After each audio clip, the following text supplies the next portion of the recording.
Bismillahirrahmanirrahim. Assalamualaikum warahmatullahi wabarakatuh. Hamdan wa syukranillah amma ba'du. Puji syukur kita panjatkan atas kehadirat Allah Subhanahu wa taala yang telah memberikan kita nikmat, baik yang dikatakan nikmat kesehatan, nikmat kesempatan, sehingga kita masih bisa melakukan aktivitas sehari-hari kita. Salawat menyertai salam tak lupa pula kita kirimkan kepada baginda Rasulullah Muhammad sallallahu alaihi wasallam. Allahumma salli ala Sayyidina Muhammad. Dialah Nabi yang telah mengeluarkan kita dari gelapnya jahiliyah menuju terangnya Islamiyah seperti sekarang ini. Perkenalkan, saya Sri Sulistiani Karim dengan NIM 208124050 dari program studi Pendidikan Guru Madrasah Ibtidaiyah Fakultas Tarbiyah dan Keguruan UIN Alauddin Makassar. Izinkan saya mempresentasikan tugas video mata kuliah karya tulis ilmiah yang diberikan oleh Ibu Andi Hasrianti, SS MPD, dengan tema karya tulis ilmiah populer. Baik, mari kita bahas mengenai pengertian karya tulis ilmiah populer, di mana dalam Kamus Besar Bahasa Indonesia KBBI, karya tulis ilmiah populer merupakan karya ilmiah yang ditulis dengan menggunakan bahasa yang mudah dipahami oleh masyarakat umum, tetapi tetap menggunakan kaidah-kaidah keilmuan. Sedangkan menurut Ajusni, karya tulis ilmiah populer adalah sebuah karangan yang berisi pembicaraan tentang ilmu pengetahuan dengan teknik penyajiannya yang sederhana mengenai hal-hal yang berkaitan dengan kehidupan sehari-hari, sehingga dapat disimpulkan bahwa karya tulis ilmiah adalah sebuah tulisan yang bersifat ilmiah dan sesuai dengan kaidah keilmuan sehingga dapat mudah dipahami oleh masyarakat umum. Nah, setelah kita mengetahui pengertian karya tulis ilmiah populer, kita harus dapat membedakan antara karya ilmiah murni dengan karya ilmiah populer. Adapun perbedaan dari keduanya, yang pertama itu sasaran pembaca, di mana karya ilmiah murni sasaran pembacanya yaitu ditujukan kepada seorang akademis, seorang ilmuwan, atau seseorang yang memiliki kemampuan pada bidang tertentu. Sedangkan karya ilmiah populer ini sasaran pembacanya yaitu ditujukan kepada masyarakat umum atau masyarakat atau seseorang yang tidak memiliki latar belakang akademik. Adapun perbedaan yang kedua yaitu bahasa dan gaya penulisan, di mana karya ilmiah murni bahasa yang digunakan yaitu bahasa teknis atau kosakata yang khusus dan istilah ilmiah, sehingga gaya penulisannya juga lebih formal. Sedangkan bahasa dan gaya penulisan karya ilmiah populer menggunakan bahasa yang sederhana dan mudah dipahami serta gaya penulisan yang lebih sederhana atau lebih singkat. Adapun perbedaan ketiga yaitu informasi dan penyajian, di mana karya ilmiah murni penyajian dan informasinya yaitu disampaikan secara lebih detail atau lebih mendalam, terutama terkait metode penelitian, hasil penelitian, dan kesimpulan dari penelitian itu sendiri. Sedangkan karya ilmiah populer, informasi dan penyajiannya yaitu lebih ringkas dan sistematika, dalam artian informasi yang disampaikan yaitu lebih sederhana. Nah, perbedaan yang terakhir itu sumber referensi, di mana karya ilmiah murni referensinya yaitu lebih banyak atau lebih detail ketimbang dengan karya ilmiah populer yang mana referensinya yaitu lebih sedikit dan ringkas. Nah, selanjutnya kita beralih pada karakteristik karya ilmiah populer, di mana ada beberapa karakteristik yang perlu dipahami oleh seorang penulis sebelum melakukan penulisan karya tulis ilmiah populer. Yang pertama, bahasa yang mudah dipahami dan menarik, di mana karya ilmiah populer ini harus menggunakan bahasa-bahasa yang mudah dipahami, dalam artian menghindari penggunaan istilah ilmiah atau kosakata khusus dalam penulisan karya ilmiah, sehingga seseorang yang tidak memiliki latar belakang akademis dapat membaca karya ilmiah yang dibuat.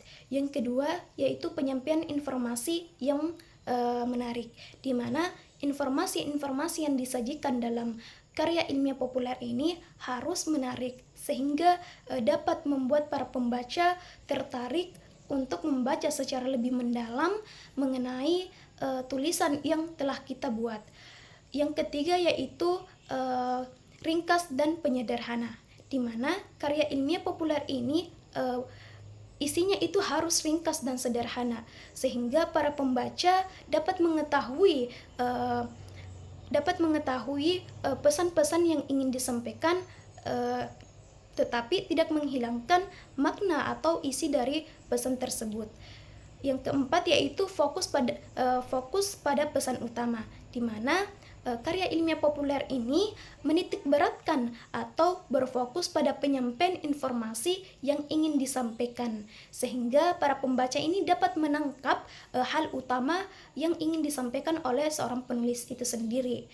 Dan yang terakhir itu tujuan informasi dan edukasi, di mana karya ilmiah populer ini memiliki tujuan untuk memberikan edukasi atau informasi dalam artian wawasan-wawasan baru kepada seseorang atau masyarakat umum, sehingga dapat menambah wawasan atau informasi kepada masyarakat tersebut. Dalam karya tulis ilmiah populer terdapat struktur di dalamnya. Yang pertama itu judul. Nah, judul ini merupakan kata atau frasa yang digunakan untuk memberikan sebuah nama pada sebuah karya tulis ilmiah, di mana judul ini harus bersifat ringkas dan menarik, sehingga dapat membuat pembaca ini tertarik untuk membacanya secara lebih mendalam lagi. Di mana judul ini terletak pada bagian awal pada sebuah karya tulis ilmiah. Yang kedua itu pendahuluan, di mana pendahuluan ini berisi tentang latar belakang dan rumusan masalah tentang topik yang akan kita bahas, yaitu latar belakang mengenai mengapa kita mengambil sebuah topik pembahasan tersebut dan rincian-rincian terhadap pembahasan yang akan kita bahas pada struktur pembahasan bagian isi. Yang ketiga itu isi atau pembahasan, di mana isi ini merupakan bagian paling utama dalam karya tulis ilmiah populer, di mana isi ini berupa ide atau informasi yang ingin disampaikan penulis kepada pembaca, di mana ide ini harus disusun secara sistematis atau terstruktur dan didukung oleh contoh atau bukti-bukti yang nyata. Selanjutnya yang keempat itu penutup, di mana penutup ini berisi tentang kesimpulan dan saran. Nah, kesimpulan ini merupakan ringkasan dari hasil pembahasan sebelumnya, yaitu ringkasan secara lebih singkatnya lagi.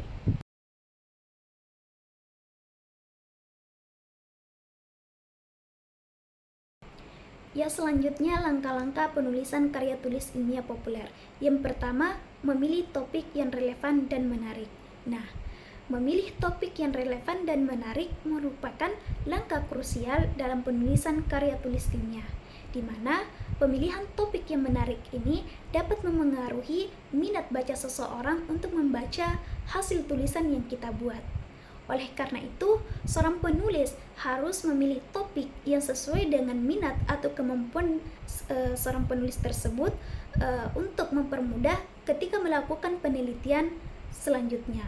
Terus yang kedua itu lakukan riset dan pengumpulan data, di mana seorang penulis ini harus melakukan riset. Maksudnya adalah harus mengetahui metode-metode apa yang akan dilakukan untuk melakukan penelitian atau pengumpulan data, sehingga ketika telah mengetahui metode-metode yang akan dilakukan, seorang penulis ini harus mengumpulkan data atau informasi-informasi yang relevan dan dapat dipertanggungjawabkan. Nah, setelah kita mengetahui struktur karya ilmiah populer, selanjutnya yaitu jenis-jenis karya ilmiah populer. Yang pertama, artikel ilmiah, di mana artikel ilmiah ini merupakan tulisan yang membahas topik tertentu dengan menggunakan bahasa yang mudah dipahami, sehingga masyarakat umum dapat membaca artikel ilmiah ini. Yang kedua yaitu esai ilmiah, di mana esai ilmiah merupakan sebuah tulisan berdasarkan opini atau pandangan seorang penulis terhadap isu-isu yang sedang terjadi. Yang ketiga yaitu buku ilmiah populer, di mana buku ilmiah populer ini adalah sebuah buku yang membahas bidang-bidang tertentu tetapi menggunakan bahasa yang mudah dipahami. Selanjutnya yaitu opini ilmiah di media massa.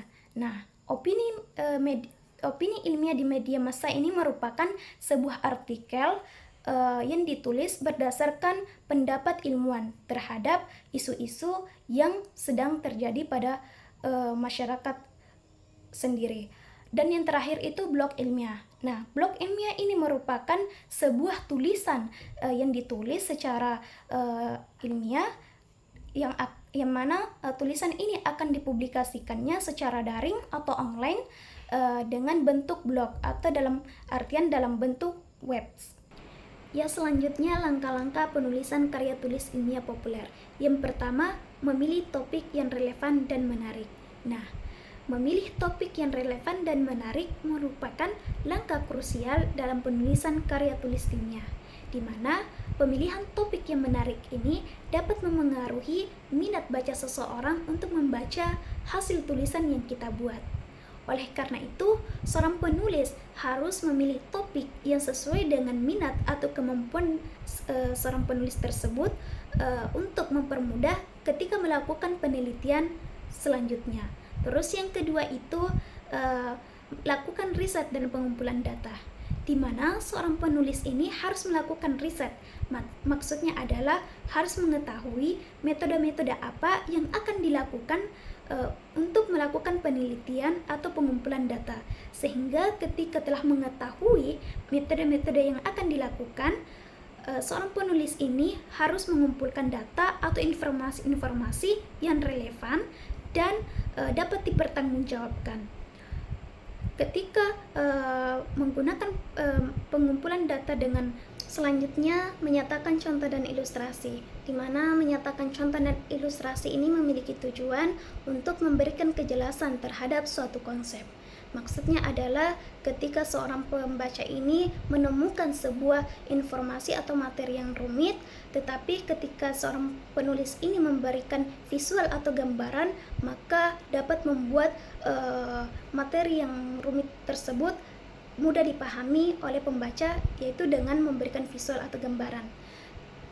Selanjutnya yaitu revisi dan penyuntingan, di mana revisi merupakan sebuah kegiatan atau langkah yang berfokus pada merumuskan argumen dan pernyataan-pernyataan ulang. Maksudnya adalah revisi ini berfokus pada pernyataan atau gagasan-gagasan yang digunakan dalam penulisan karya tulis ilmiah populer.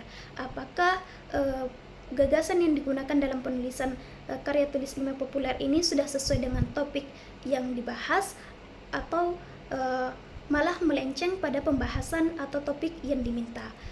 Selanjutnya yaitu penyuntingan, di mana penyuntingan ini berfokus pada kesalahan, terutama pada kesalahan tata bahasa, tata ejaan, dan sebagainya. Sehingga dengan melakukan penyuntingan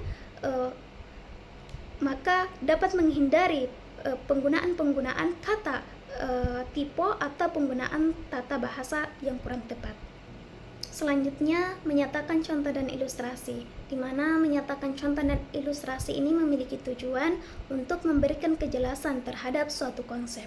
Maksudnya adalah ketika seorang pembaca ini menemukan sebuah informasi atau materi yang rumit, tetapi ketika seorang penulis ini memberikan visual atau gambaran, maka dapat membuat materi yang rumit tersebut mudah dipahami oleh pembaca, yaitu dengan memberikan visual atau gambaran.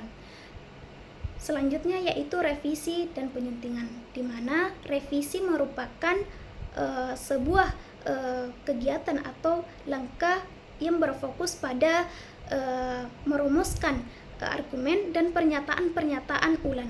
Maksudnya adalah revisi ini berfokus pada pernyataan atau gagasan-gagasan yang digunakan dalam penulisan karya tulis ilmiah populer. Apakah gagasan yang digunakan dalam penulisan karya tulis ilmiah populer ini sudah sesuai dengan topik yang dibahas atau malah melenceng pada pembahasan atau topik yang diminta. Selanjutnya yaitu penyuntingan, di mana penyuntingan ini berfokus pada kesalahan, terutama pada kesalahan tata bahasa, tata ejaan, dan sebagainya. Sehingga dengan melakukan penyuntingan maka dapat menghindari penggunaan kata tipe atau penggunaan tata bahasa yang kurang tepat. Nah, pembahasan yang terakhir yaitu manfaat karya tulis ilmiah populer, di mana ada beberapa manfaat dalam penulisan karya tulis ilmiah populer. Yang pertama, membantu masyarakat untuk memahami isu-isu ilmiah, di mana dengan karya tulis ilmiah populer ini dapat membantu masyarakat untuk memahami isu-isu yang memungkinkan memiliki pengaruh langsung kepada masyarakat itu sendiri.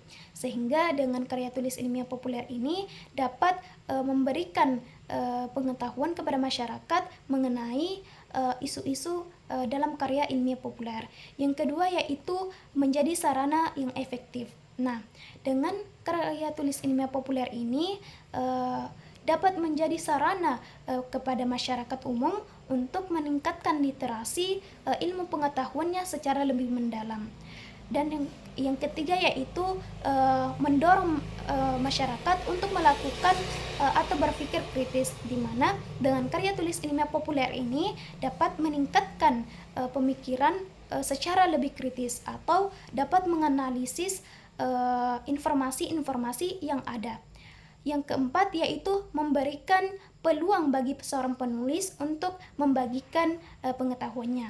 Nah, dengan karya tulis ilmiah populer ini, maka seseorang yang memiliki kemampuan atau bakat dalam penulisan karya tulis ilmiah populer ini dapat membagikan pengetahuan yang dimiliki kepada masyarakat umum, sehingga dengan penulisan karya ilmiah populer ini dapat mengembangkan kemampuan yang dimiliki. Sebagai kesimpulan, karya ilmiah populer merupakan sebuah tulisan ilmiah yang mana di dalamnya disusun secara sistematis dengan tujuan memberikan informasi atau pengetahuan baru kepada masyarakat awam, di mana karya ilmiah populer ini menggunakan gaya bahasa yang sederhana dan mudah dipahami. Selain itu, karya ilmiah populer ini bertujuan untuk menjembatani antara masyarakat umum dengan dunia ilmiah. Cukup sekian yang dapat saya sampaikan, lebih dan kurangnya mohon dimaafkan. Saya akhiri dengan ucapan wallahu muwaffiq ila aqwamit thariq, wabillahi taufiq wasada. Wassalamualaikum warahmatullahi wabarakatuh.